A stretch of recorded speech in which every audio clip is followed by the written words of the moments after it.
So ngayon makikita natin napakaraming kapulisan dito sa harapan para tabayanan yung ating mayor.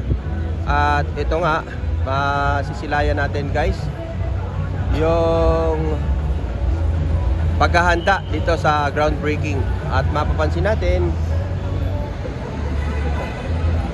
etong building na napabayaan di umano ng almost 3 years na nakatenga, na nahinto itong naturang building na to. At sa pagkakaalam natin,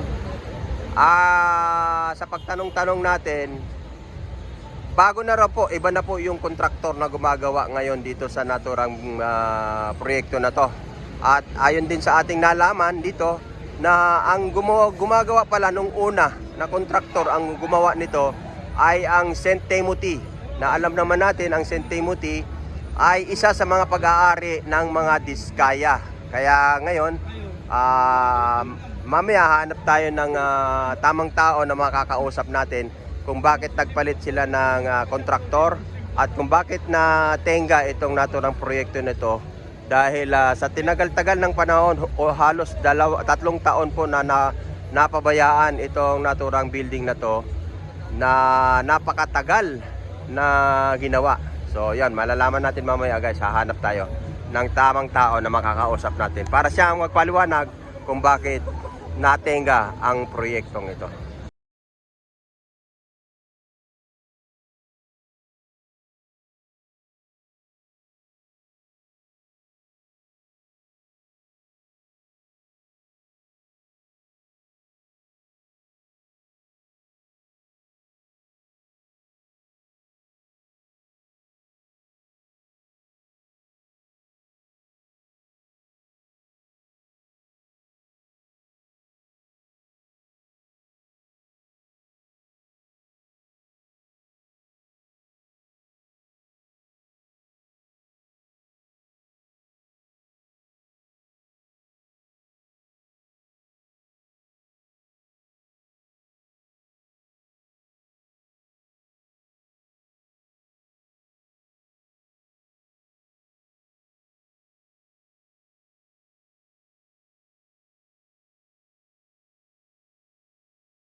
Maaari po tayong umupo. Magandang umaga po sa ating lahat. Sa araw na ito, tayo ay nagkakaisa upang saksihan ang isang mahalagang yugto sa kasaysayan ng edukasyon sa ating minamahal na lungsod. Ang groundbreaking ceremony para sa proyekto na magbibigay daan sa mas maayos, mas ligtas at mas makabagong pasilidad ng ating minamahal na paaralan, ang Ramon Magsaysay High School. Ang seremonyang ito ay hindi lamang simpleng paghuhukay ng lupa, kundi isang malinaw na simbolo ng pag-asa, pangarap at patuloy na pamumuhunan sa kinabukasan ng ating mga kabataan. Sa proyektong ito, mas pinagtitibay natin ang paniniwala na ang edukasyon ang susi sa paghubog ng isang mas matatag at mas maunlad na lipunan. Inaanyahan ko po ang bawat isa na tumayo para sa ating pambansang awit na agad susundan ng isang panalangin na pangungunahan ni PB Catherine I. Perez, grade 10 student, kasunod ang awit ng Maynila.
Marinig muli ang isang malakas na palakpakan. Maraming salamat po. Kasama po natin ngayon ang mga taong patuloy na sumusuporta sa adhikain ito para sa kabataan at edukasyon. Palakpakan po natin ang ama ng ating minamahal na lungsod, Mayor Francisco Isko Moreno Dumagoso. Ang ating butihing Vice Alcalde, Angela May Chi Atienza. Ang ating Congresswoman Giselle Maceda. Kasama rin po natin our city engineer, Engineer Armando Andres. Our schools division superintendent, Dr. Cheryl T. Gayola. The officer in charge and Director of Project Management Service of Department of Education, Ms. Jeremy Servancia. Siyempre, ang ama ng Ramon Magsaysay High School, our school principal, Mr. Robert Velasquez. Siyempre, kasama rin po natin our counselors. We have Counselor Attorney Lady Quintos. Konsehala Eunice Castro. Councilor Doc Francis Almiron. Konsehal Kuya Ryan Ponce. Councilor DJ Bagatsin at ang kanyang butihing may bahay, Chef Hannah Bagatsin. Kasama rin po natin Assistant Schools Division Superintendent Mr. Charlie O. Pababaer. Our Assistant Regional Director of Department of Education, Ms. Rita Riddle.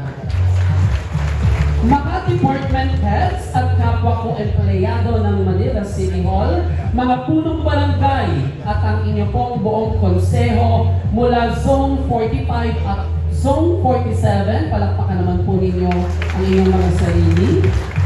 Siyempre ang ating nakakasakop na... To start with, siguro kayang tanggapin ni Mayor, lagi itong ipinagmamalaki kamukha ko siya eh. So, everything ito eh. So, Mayor Isko Moreno Dumagoso, ang aming idol, of course, si Ma'am Chi Atienza, at ang aming, of course, sa Division of City Schools, ang aming Superintendent, Ma'am Cheryl Viola. And then, of course, I'd like to also to mention the presence of our Assistant Schools Division Superintendent, si Sir Charlie. At syempre po, yung aming pong nanay na ngayon po ay nasa regional office, Ma'am Rita Riedel. Sandali lang po. No? Para ito kay Mayor Tsaka kahapon po ay nagbigay ko ng cards. No? Third grading cards, results ang aming pong paaralan. Kami po ay naka-house sa Albert Elementary School. Marami pong salamat kay Ma'am Riedel na nung panahon po niya na nag-assign po sa amin doon sa Albert Elementary School. Nung sinabi ko po na ngayong Martes, magkakaroon po ng groundbreaking dito sa Magsaysay, sa harapan 209 fully air-conditioned academic classroom. Bagay, familiar na dito mga estudyante ng Magsaysay. Auditorium, air-conditioned. Gymnasium, air-conditioned. Hindi na uhulas ang mga Chinchansu at Natasha ng mga teacher sa umaga sa quadrangle nagpa-flag ceremony. 4 science laboratory, library and e-library, 2 SPED classroom. Thank you for the opportunity to be of service. Again, and I'll do good. Magsisikap ako. But, I have to beg you. I alone, cannot do it. I need your help. Tulungan ninyo ako, mga barangay chairman, mga barangay official, mga guro, mga mata. Because together, we can make Manila great again. Magandang umaga. Pagpalain nawa kayo ng Panginoon. Maraming salamat po. Manila! God first. Thank you. Maraming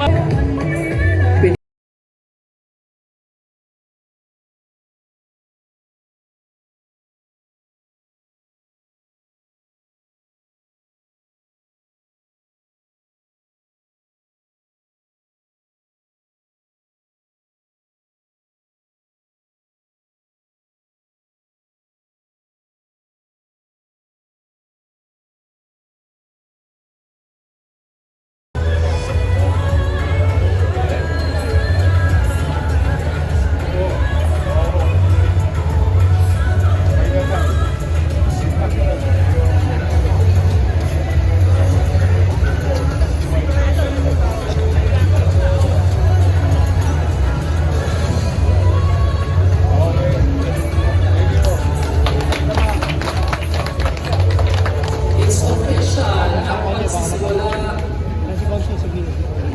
ng completion of 10-story school building ng Ramon Magsaysay High School.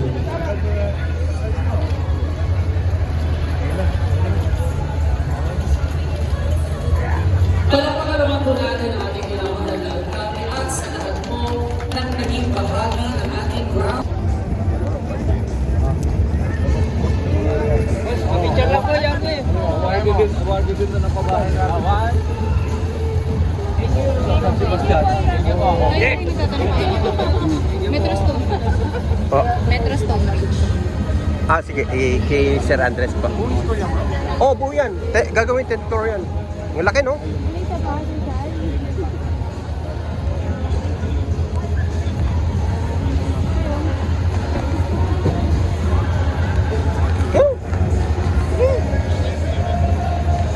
Mahina yung bata mo.